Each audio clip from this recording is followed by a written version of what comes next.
Hello, welcome to Pillay Time, a podcast about stand-up comedy. Today I'm joined by a guest, an old friend of mine, one of the comics that got me into stand-up comedy, and he goes by the name of Nelson Gouveia. It is his name. It is. It is his name. It's not like a stage name. No.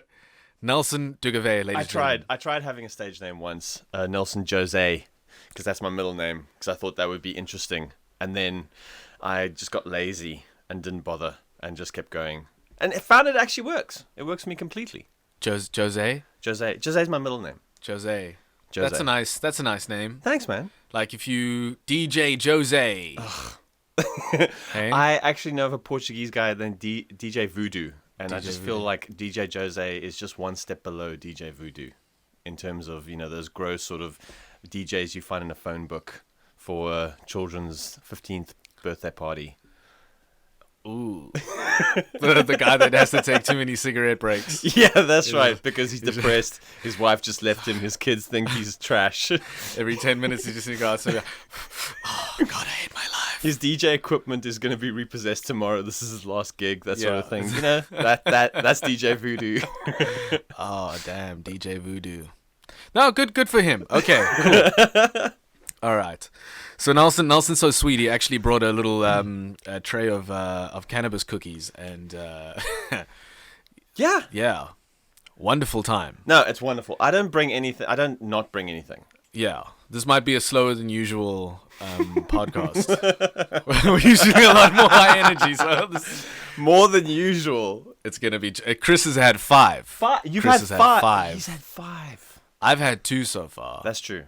Yeah, I don't know how many have you had. A half. A half. Because I need to keep my anxiety down and Yeah. just have fun and Have enjoy fun. myself. Shut up! No, that's just that's a grown man enjoying a good time, A good buzz. a good buzz. Yeah.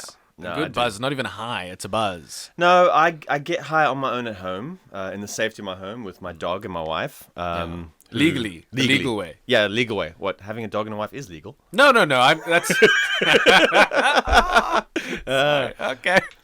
No, I don't know how to sit. It's just You can sit however you want. yeah, I know, but this is if this was a Mark Maron sort of podcast where it didn't have anyone actually looking at you, you can literally be in pants and a shirt, maybe your wife beater, smoking a cigarette. No one will know. Do you feel like all of this is making it? It's not a situation where you can be more honest. You feel No. like it's what do you?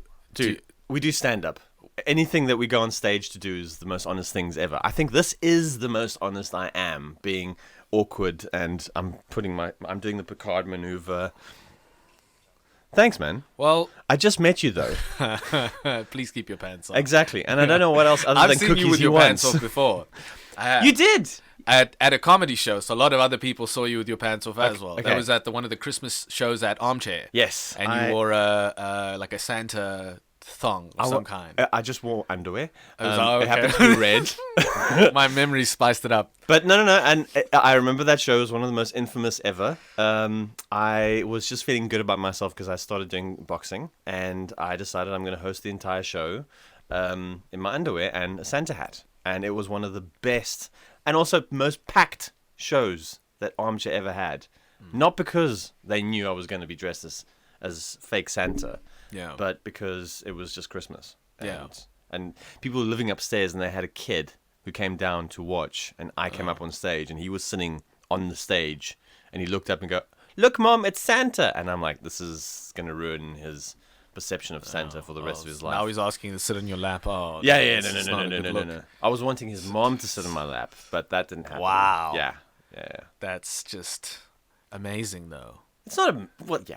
Well, I mean, it's just, Armchair's changed a lot as well now. I don't know if you've been to the new Armchair, I have. the renovated, I have. nice vibes. No, it's great vibes.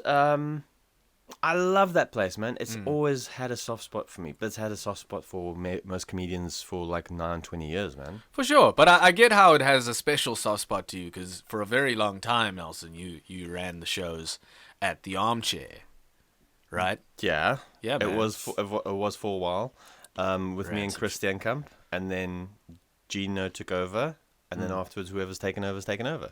Yeah. So my journey with you began. This is how I know Nelson de Gouveia, right? My journey with you began in high school for me, and I was in matric. And my 20th job for me.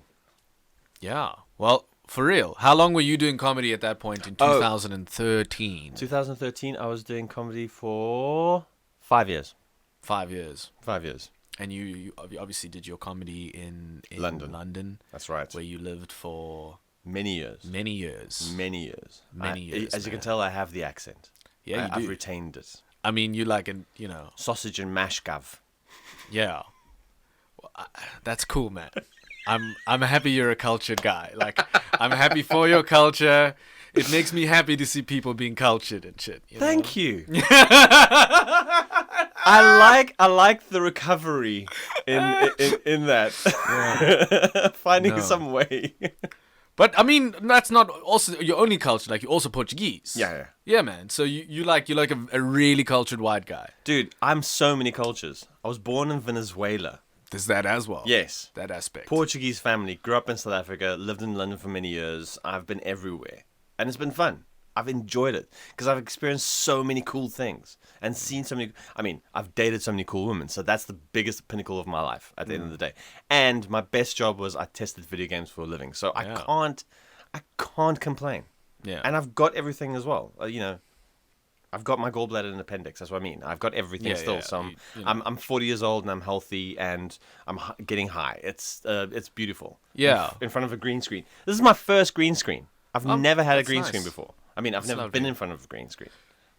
It's like, other people haven't dated Ukrainians. I mean, I have, and a green screen. I haven't dated a green screen, but now I'm in front of a green screen. And I'm eating something that came from something green. Green is just like the best color at the moment. It is, right? I love Chris. Chris is the best thing about this podcast. Chris is amazing. Chris is, if you can't hear Chris in the background there, Chris has been saying some wild shit throughout this time. Is he actually tied into this podcast? Does he actually throw in a quick Chris is the producer, man. Chris is the man that puts this together. No one hears Chris. He's but a ghost. We hear Chris. We need to have that Carl Pinkleton, but the better version, the more intelligent version, the third guy. No. Chris isn't like a Carl Pilkington. Chris is like a my brew. Chris is like a my brew. Chris is like a Chris. Chris is like a brew, my brew. That's it. That's really it. Wow. Well, we really got off track there, man. What I wanted to talk about was like our meeting as individuals. Okay, I remember meeting you when you were still in high school. Yes. This is how young I am. It's insane. How young you are. How old I am. That weed cookies are really good. I met you when you were in high school because you were friends with my nephew. Yeah. Cool. And there's the connect. And then I hosted the Fairmont High School's Mr. and Mrs. whatever contest. The pageant. Where you had to go up and do a thing, dressed in a turban, hiding behind a tree. I didn't have to. I wanted to. You wanted to. That was an actual choice. At the time. That wasn't advised by anybody. Yeah. You weren't. No one was actually enforcing that culture, that misappropriation of culture on you. You actually did it yourself. That was me. That was me in the early stages of my quest for identity. That's what that was. But you emceed that. Yeah, horribly, man. It was one of the earliest times I ever did a corporate, and that was actually something I never knew I ever failed my entire life until I did that night. No, man, it was a tough gig. I'm not gonna lie, it was pretty tough. And I thought you were doing great, bro. Like, I remember still thinking, like, yo, this is crazy. And then we connected from there, and you were also organizing at the Armchair. Uh-huh.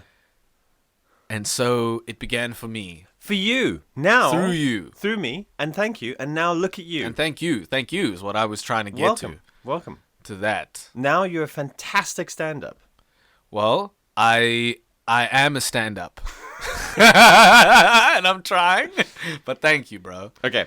So I understand with comics that we tend to get very freaking in our heads about how good we are. But I've seen you murder plenty of times. Even the last gig that you did with me was Comedy at the Courtyard. And fun. You still felt like you lost them a little bit. I saw them freaking laugh. So thanks, dude. You were doing great. So yeah, well, we're being very honest here. Like, the past 3 gigs, I think I've been going a little bit over time. Oh, that is true, though. I have been going over time. And it's something that I need to work on, Yeah. man. Like, it's not like me, and there are those that would say it is very much like me. There are those haters. Could it just be you? And to you, I don't think so. I think that I have a bad streak, and I'm trying to work on it. Okay? So you just need to deal with your time management. No, it's fine. You know when you just want like to work a set. You want to do a set, and you want to work that thing, and you want to get a laugh, and then you lose them. You lose them, and they're gone, and then you just keep going and going and going. And now you're just going till you can get a laugh again. Next thing you know, you're a few minutes over time. Yeah. So a buddy of mine once said that you're one of three things in stand-up: either an asset, a risk, or a liability. And of course, an asset is a guy that murders and also keeps time. A risk is someone that'll probably go over time or not, and a liability is a guy that doesn't do either. So from that life lesson, I always learned the fact that as much as you're murdering, as soon as the 10 minutes is done, get off. Yeah. Unless they say stay on, then Yeah. please. And find every opportunity to get those people to tell you to stay on. No, Jared, don't go. Do an encore. Yeah. Tell us this, tell us that. And then you go on and keep going in those great minutes. Oh, geez, Nelson. We've been through a lot together, you and I. We have. Yeah. There has been a few moments. Do you remember the good old days of Northern Suburbs comedy? Do you remember those times? Meraki.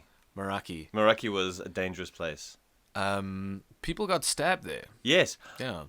I remember you through pulled the there. name changes. Huh? You pulled. Pulled what? You pulled. Pulled the honeys? You pulled the honeys. Yes. Like a big pool bear. Yeah, that's right. Oh, I just need Wasn't some there a honey. story about you pulling someone that was a little over pension age? No, but that was Or just under that was in pension. Somerset West. My Oh, friend. was it in Somerset West? Were you there that night? No.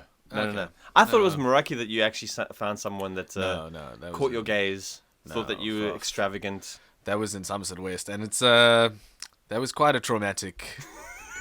It's quite a traumatic I'm sorry. incident in my youth. In your My youth. But I'm a man now. Congratulations. I've got a few grey hairs. Really? Yeah, the back hair's coming in, and nah, man, The cape is flowing. I'm a child. But yeah, those are some good times, man. I remember there was a time where there were a lot of gigs as well in the northern suburbs.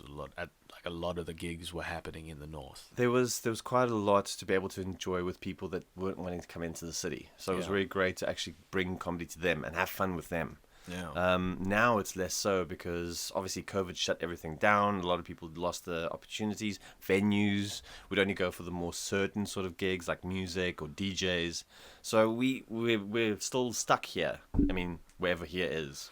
It's not a bad place though, like we can still do our thing, not as much, but we can do it, and it's nice for what it is, I think. That's true. Yeah. But how are you feeling about it? The fact that you miss out on your hood in that location. My hood. Yeah, Durbanville. Oh, it really does fuel my material sometimes. Like, there's a lot of things that have happened to me in Durbanville, and I'm like, yo, this is a really funny story if you think about it. Wasn't the clowns thing also in Durbanville? Yeah, that happened as well, man. You getting mugged by clowns? Yeah, that was in at Durbanville skate park. Yeah. Yeah, me and Nzuzo, mugged by the clowns. Oh, Nzuzo. Yeah, that happened 11 years ago now. That was a very long time. Yeah. And you drew upon that as a memory to then do a full, 2-3 minutes of that on stage? Yeah. And that was a great story. Yeah, well, I think it's just funny how I got mugged by clowns, got a little traumatized, stopped skateboarding, and then became a comedian. Yes. You mean you stopped skateboarding? You did recently start it up, didn't you? Yeah, last year. Last year. Yeah. Been And having fun with that. Having fun. Good times, dude. It's really nice fitness. Like you box. You Yes. box for fitness. Yeah. And then, it's good to have something that you can do that you get to sweat a lot with, and, you have a fun time, spend a lot of time in the sun, get exercise, and it's fun. Dude, did you see Will Smith's recent post of him? In the worst shape of his life. The worst shape of his life is the best shape of my life at any given day. Wow. Like that dude, he's got like little tiny pot belly, and he says it's the worst shape of his life. When? What? But I mean, his entire life has been like extremely, like good looking, like Yes. really. But he had to work it. He had to work hard for it. Why has he? Why? Ah, okay. Let's say he's just. Do you think he's naturally ripped, and then it's only when he hit 50 that he's like, "Oh, I'm just gonna let go for a bit." He had to. Dude, he is mostly naturally, like genetically, like naturally, he's okay. like genetically and naturally, he's Genetically and naturally. This is what you're using your degree with. Oh man, he's okay. You know what I mean? Like he was never gonna be a chubby guy. Do you know what I mean? Are we? What shaming are we doing here? We're not doing fat shaming. No, I don't know. We're just having a conversation, man. I know. It's like I'm just trying to. I get the sort of those woke statements of don't fat shame, and I'm like, but fat shaming Will Smith. Fuck off. Yeah. You can't fat shame Will Smith. Are you crazy? That he's had abs for the days. majority of his life. Yeah. Like for the majority of his life, he's had fucking abs. That shot is just a normal day for millions of people. It's just billions. It's billions. And it's the worst shape of his life. It can't go worse. How many people do you think killed themselves when they saw that post? Plenty. Plenty. Some oak who thought he'd go to the gym for the first time when he's 35 because that one girl rejected him on Twitter. And then he sees that photo and goes, what's the point? He stays... Hey, chill, it's just 10 kilos, man. Just no. We accepted Will Smith has been accepted as the pinnacle of a great looking man that needs to have those abs and stuff. He can't just simply let go. He's not Marlon Brando. He can't be, gorgeous for 25 years of his life and then suddenly just gets old and fat until he dies. He's not allowed. Will Smith is amazing. He needs to keep being amazing. But he's in his 50s, Nelson. Like, I mean, that's a tough time, bro. Like, I'm 40. I know how tough it is. Have you seen Sylvester Stallone, dude? That guy's, he's old as fuck. Okay. And so he's like... That's where I understand what you mean by someone that's genetically and... what's the other term? Genetically and... Naturally good-looking. and naturally good. Yes. Will Smith is genetically and naturally good looking. Sylvester Stallone really had to work hard. Yeah, he really had to struggle for a while. From a very young age. To do some softcore just to get by, man. He did, didn't he? It's like a weekend at Vicky's or something like like a that. fro. Hey, Vicky. I want to come inside, Vicky. It's a bit cold. Come on, let me in. Let me in. Knock, knock, knock. We don't have doorbells. Rocco! Let me tell you a story about a guy named Frankie Fear. But even if he hits 60, do you think Will Smith is going to look like Sylvester Stallone? Or even Arnold Schwarzenegger? So you check what Denzel Washington kind of looks like now and like when he plays older, like in Equalizer and shit. Yeah, that's good. Maybe something like that. Like that's mellowing with age. That's like a good stout oak there. Do you know it'd be fucking crazy if he turned into Morgan Freeman, dude? What, really? If Will Smith turned into Morgan Freeman. Wait, I thought Morgan Freeman was old all the time. And it ends up that they're stuck in a time loop. We don't... Morgan Freeman is actually... so check it. So Morgan Freeman, when he was younger, was Will Smith. Right. Yeah, and they're stuck in a time loop like Looper. So Will Smith then eventually just steps into a machine, goes back in time, and then auditions and then he narrates his own life. Auditions for the Shawshank Redemption and narrates everything. Meanwhile, he's seeing his upstart young man doing the Fresh Prince of Bel-Air and thinking, he's in the right path. He's in the right path. Yeah. So Morgan Freeman is actually Will Smith from the future. Pretty much. Okay. Pretty much, yeah. Cool. Yeah. And then gets sent back in time to fight himself. Yeah. Like that other movie Will Smith made. Gemini Man? No. Gemini Man. Gemini Man. Wasn't that... Okay, right. Gemini Freeman. Gemini Morgan Freeman. I can't do that voice, dude. I would love to do that. If there was any voice that I could do, that would be the voice that I'd want to be able to do. It's the only voice that you can only imagine in your head when you actually read the script. Yeah. And it says, Morgan Freeman says, and you go, oh, wow, that's actually how he sounds in my head, echoing like a big hallway. Yeah. I'm speculating. I think like the key to learning like a new accent is to like listen to that shit like over and over and over again until you like can start mimicking it. by yourself, play, and you get it like that, you know. But I just can't have Morgan Freeman's fucking voice in my ear for that long. Like, it's a great voice, but I'm not that fucking committed. Like, I don't love it that much. Like, it would annoy the shit out of me. So you've done voice over acting, right? Voice over acting, A little bit. And I try to do what I can. And it was for the Indian market. Yeah, actually, from time I do the dubbing for Indian soapies. So what accent do Sometimes. you use? I use this accent. You use this accent. Yeah, this kind of like. For you what know, market is that accent for? You know, just like South African people want to get down with the Bollywood. So it's twang. for South Africa. Yeah, dude. So it's you're for not South doing Africa. a voiceover for Bollywood film for Indian people, so that when they're sitting and watching, they want to learn English. They're hearing a South African accent. Yeah, pretty much, dude. That's exactly Because how that it would have goes. been a surprise for me if someone had actually grown up with your accent, listening to you as they're watching a Bollywood film in India, moved to Britain, where Yeah. they generally end up anyway, in either a corner shop or a cell phone shop, and a bloke walks in going, "Hi mate, can I have a cell phone?"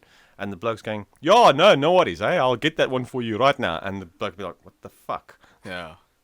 Whoa. Yeah, that's mindfuck. That is mindfuck. But don't sweat it, bro. It happens a lot because, like, I'm one of the only...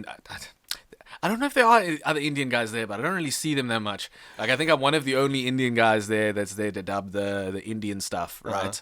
And sometimes, you know, we'll be, like, chilling, doing the thing, graphing, and it gets frustrating. It's a soapy, you know what I mean? It gets frustrating. Like, in these soapies, it's like, constant. crazy things happen, man. Like, there's always someone that gets kidnapped, you know? There's someone that gets kidnapped again, and then, you know, like, fucking another kidnapping just for fun, and a house will burn down, all these crazy... Because it's a soapy. Yeah. Like, it's everything to create drama, and then, you know, it sometimes gets a bit tedious. You'll get a guy that'll be like, "Oh, these damn Indians." I'll be like, "Hey, man!" Like... No, but, like, it's okay. Like, I get it. Because in my mind, I'm also like, these fucking coolies. I'm kidding. But do you have to play multiple characters? Yeah, sometimes. So the same soapy, multiple characters. Do you then have to change your voice and actually... Sometimes they just, like, lower the pitch or... So they do it afterwards, like in South Park. But it isn't often, like, if you just, you know, you do one character, and you maybe do another character on another show, and if you're doing, like, some of the smaller words... Of, I'm like, sorry, smaller I'm characters, fascinated. just- It's beautiful. It's wonderful, lovely I mean, it's like a... job to do. Yeah, it's like a side gig kind of thing. You have know? to be like Hank Azaria in The Simpsons. You have to have a different voice for a different character all the It's time. really not that complex, bro. No, it should be. It would be it would be lovely if I maybe got into more of the animation stuff. Then I would go ham, dude. I would love that. Yeah. I mean, you like messing around with voices Yeah, once in a while. once in a while. Because Voice is fun, man. Yeah. because I've always wanted to be a voiceover artist, and I tried. No, please go ahead. Can you see? Yes, he's grabbing I'm another gonna take cookie. this sweet leaf. Boom! Look at this. It's beautiful. I've always wanted to be a voiceover artist. The only thing I've ever done so far has been a corporate thing, and it was Red Hot Rum makes men live with heart. For fuck's sakes. Get back in your booth. Nelson's Cookies brings all the boys to the yard. Damn right, it's better than yours. He can teach you, but he'd have to order more. So, yeah, these were ordered from Durban, actually. There's a place there. I had a brownie during Christmas when I was with the in-laws, and I got proper fucked while we were playing Uno. So I was the only one out of four of us, totally wonked, still playing Uno, having a conversation with myself, looking at my cards, going, "Am I gonna win? Is this gonna happen? Are these numbers? Where am I?" And I've got my mother-in-law, my father-in-law, and my wife just laughing their heads off because I'm totally baked on baked goods. It's beautiful. Merry Christmas to me. That's a great time, man. I like your way of getting baked. The responsible way to handle it, you know? Well, I had to stop smoking many years ago because I wanted to get fit to get married so I could look good for the wedding photos. But Nice. I've been smoking proper since I was 19 and really enjoyed it. So when I stopped smoking, I'm like, I can't have a single cigarette anymore ever my entire life. And that includes having weed. But I then discovered baked goods. So now I can actually bake my own shit if I wanted to. The problem is my wife is gluten intolerant, so I need to make gluten-free Yeah. bake muffin cookies. This is how white millennial freaking suburb bullshit I am. It also sounds like the cookie that would get you the highest. It would get you the most stoned. No, actually it doesn't, funny enough. If you Yeah. have normal, proper, whatever from the shop, and you bake it in, and you pour that stuff in, you get proper fucked. When you have to start considering calories, when you have to start considering, am I going to get bloated? Then yeah, it actually affects everything about it. Yeah. It is kind of interesting, though, because it's like, I'm going to get calories, I'm going to get bloated. No, but you're going to get high. Yeah, you're going to get high. That's the point of this. We're trying to get high. You're going to get high. That's right. Yeah, that's true. You want to hang with me? The We're worst, gonna do drugs. the worst is when you get the munchies and you don't have chips and you're like, what else am I going to do? I'm going to eat more. And then you get more proper fucked. Dude, it's a cycle. I know. It's a cycle that I love. Do you think that you are more creative when you're high? Definitely, man. Yeah? Definitely, man. Yeah. For sure. Like you write better, you write more jokes, you think more differently. But it's more like the conversations that you have when you're having a good time. Those conversations usually end up leading to some kind of material. Mm-hmm. For me, I feel like that. I'll be chatting to someone and then we'll be talking about something and then we'll just end up having a nice riff about something. I'm like, oh, hey, That's fair. you're not going to use that. Yeah. But when you wake up the next morning, you see what you wrote down, you think, what the fuck was going on? Dude, I that's true. There's plenty of time. I usually I write my notes well, but I haven't written any notes for a while now. No. Yeah, I've been having funny thoughts and then I just let it go. And now I tried this morning we have a writing session every Tuesday. We try and write together. Nothing, dude. Nothing. It was like a joke shortage. It was like day zero for punchlines. A pun constipation session. Yeah, punchline constipation. Yeah. Ugh. Sorry. Yeah, ooh. No. Ooh, it was a tough time. Yeah, that's when you can't force it out. You just have to leave it in and just wait until it comes out. I've got like a fucking green punchline. You're like, oh, what the fuck is this? What the fuck is this? That's the worst. It's the worst. It is, isn't the it? worst. I don't think I've actually written a proper punchline in years. Everything has just come to me whenever it happens. Because I'm not a full-time comic. I don't, unfortunately not. That's my life and I live with it. I'm a full-time person. I actually do full-time work. So for me, I have to actually sit down and actually write material. Or I let shit happen. And then I go, I need to put this down on paper. This has to happen. Yeah. Something that's happened recently, which I haven't written into a joke yet, but it's really important because it's something that's actually affected my life. And it's something that I want to discuss. Not here, but just in general and make it funny. Was that I had a vasectomy. So we're not going to have kids. Okay? Yeah. And I'm happy about that. It's a choice that me and my wife made. And this weekend, my mom turned 80 and I was at her place. And this old lady that was visiting heard that I had a vasectomy. And she literally screamed at me. She's going, "You're gonna regret it! Whoa. You're gonna fucking regret it!" Well, in a Portuguese way, like a short, tiny little Portuguese lady. Yeah. Didn't say fucking, but it's the intensity. She felt that entitled to your balls, bro. Dude, and then she tells me this whole story. My sister was married 22 years, and then her husband left her, and she didn't have kids. Now she's alone. And my mom pipes from the side, "I think she's alone because she's a bitch, not because she doesn't have kids." And I'm like, wow, that's harsh. That's when life goes, you need to write that shit down and just express it somehow. That's how I actually have been doing my material, and that's it. That's my material. That's my material's real life. Nice, dude. And I saw you at the Comedy Courtyard. Killing it, man. Dude, it was Killing it, man. so much fun. So I also had half. I had half of these. Everyone has their way of trying to get their anxiety down. Because Yeah. I suffer from harsh anxiety. I've actually noticed. I sweat profusely when I get anxious. I don't know how to speak. I tried to impress Chris with a freaking ancient Greece type name for his cat, who's actually named after one of the characters from Cats. That's how anxious I get. I'm like, cool. It's okay, man. I know. It's Yeah. me. That's how I do it. Then that night, I'm like, screw this shit. I'm not going to worry about fuck. I just want to do comedy. But I was still feeling anxious because it's been a while. Took half of that, one of these things. So chilled. So relaxed. Went up on stage, did my thing, had 10 minutes of pure pure loveliness. I had so much fun. When Rory was doing his snapping, come on, get off the stage, I wanted Tim to go fuck himself. Because Oh, man. I was on time, and that's great, but I wanted to do more. Yeah. That's one of the gigs I went overtime on, so... That's true.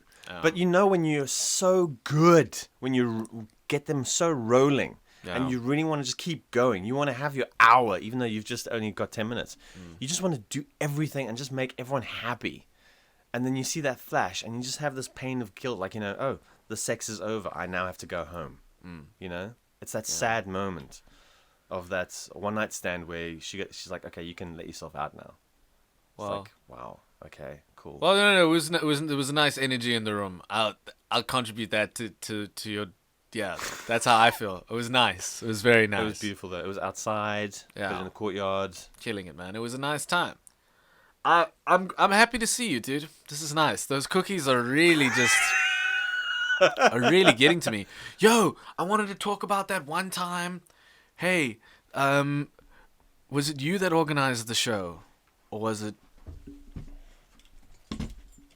Joe? It was at the Portuguese. Oh. It is a show, man, at the Portuguese King and Queen of the Sea. Okay. Is that another pageant that you and I... So the King and Queen of the Sea beauty pageant is a yearly thing that the Portuguese community does for its kids. And when I say kids, teenagers, right? And you and I and Joe were invited to do comedy. The three of us. The three of us. The trio. My nephew was even hosting. I remember that too. Dino. Oh, shit, yeah. And, you had a tough time. You had a really tough time. Yeah, but you had a Portuguese tough people time. are they're vicious. very religious. They are vicious. Very religious. Especially about community. religion. If you hadn't said anything about religion, I think you would have had a better time than what you had. But they were vicious. Yeah. I think I've been pushing the Jesus thing for a long time. Mm-hmm. And so should you. Why shouldn't you? It's all about freedom. Whatever. Yeah. Say the truth. Say what's in your heart about what you are and what you want to be. Jesus can be any color you want him to be. Yeah. He's not white. He wasn't white. If you want him to be white, I'm not gonna tell that's fair. Just, yeah. Like you could honestly, your lives are really easy. If you want Jesus to be white, just go to the shop and buy a picture of Jesus. That's the default setting. It is. It's the factory setting until you start amending it, modding it and stuff. The problem comes in when you want Jesus to be another color. That's an issue. Now you have to go customize your own Jesus. Well, no, people have done that. Yeah. People have painted. They've got it. I've been to evangelical churches, and Jesus is up there, and he's nowhere near being white. And that's fantastic. What do? They paint him like brown or something? They paint him brown. And that's fine. Yeah. Be funny if you walked into a church and was like a neon pink Jesus. There are great gay Christians, so yes, why not? That would be something to see. No, that would be a wonderful thing to see. That's the thing. It's funny how we got a lot of Jesus all over the place, but we don't have God. Like, we don't see a picture of God anywhere, ever. But the perception is, and I don't know where we got this perception from. The perception is he's an old man, white, with big flowing beard. Curly beard, yeah. Yeah. I mean, have you ever seen or read anything? Because I read the Bible, and nowhere did I ever remember saying the fact that God is long white hair, glowing robe, big beard, white. Well, no one will know until you die, really. And then if he exists, you'll find out. If he doesn't, Sucks to be you. Hey, man. It's probably what's going to happen to the rest of us. But that gig, just keep on track because obviously the cookies are kicking in. Oh, yes, yeah. That gig was vicious for you because you went down the religious route in front of culturally proper Portuguese people. Yeah, I remember there were like young kids in the front there, and then throughout, so the young kids were around the like younger audience people in front, and then there were the older families and crowds. Mm-hmm. And damn, dude, I remember hitting this one Jesus joke. It was a childish one, man. I don't even remember how it went, but it was a very childish one. It had lots of accents and lots of stereotypes, and it usually worked in bars. And then I hit that number there. And then I remember turning around and I was wondering, like, why aren't these people laughing? You know? I turned around and I see this big statue of Jesus on the wall. Just a really, really big one on a cross.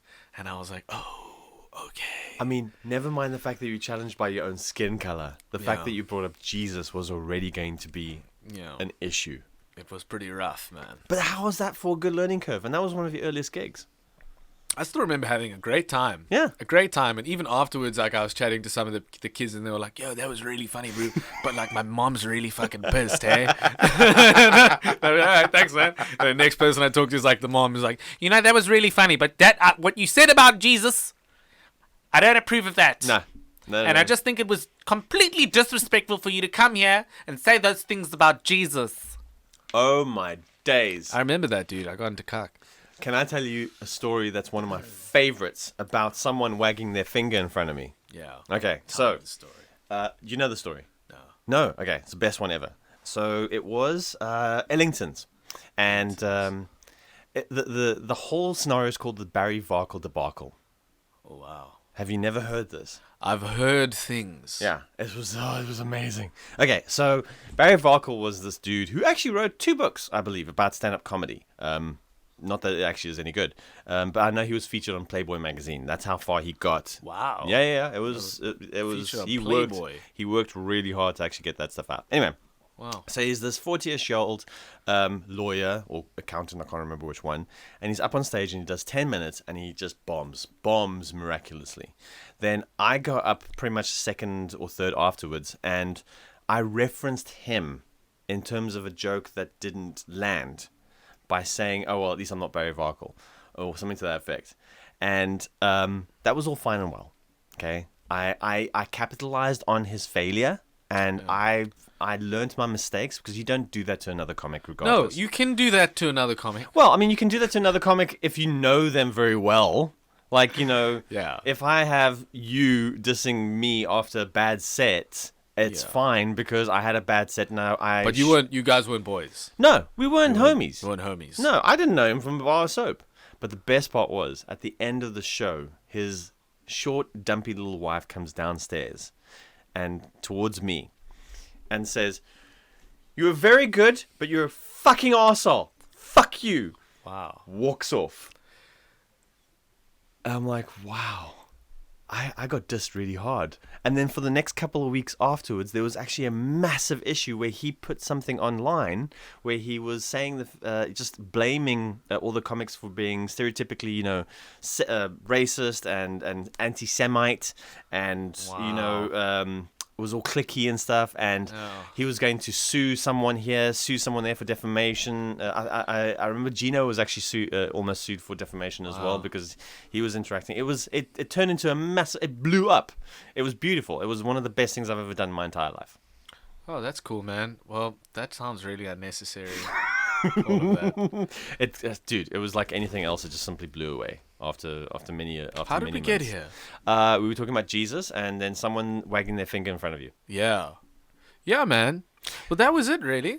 That was a fun time. That was a fun time. But do you remember then the show we organized together with Joe at All-Star Theatre? Oh, yeah, that was another little thing where the three of us came together to do the thing again. That was Yes. nice, yeah. That was a fun. good time. It was just as much fun trying to actually get that thing off the ground and people coming to the shows and like marketing and all that. So we went to radio shows. I think we went to UCT and we did what's his name? Wayne McKay's. Yes, that's right. Bush Radio. Bush Radio. And I remember us walking along the main road putting up those posters. I remember hustling at the robots and handing out flyers. Yeah. I remember a lot of those things, man.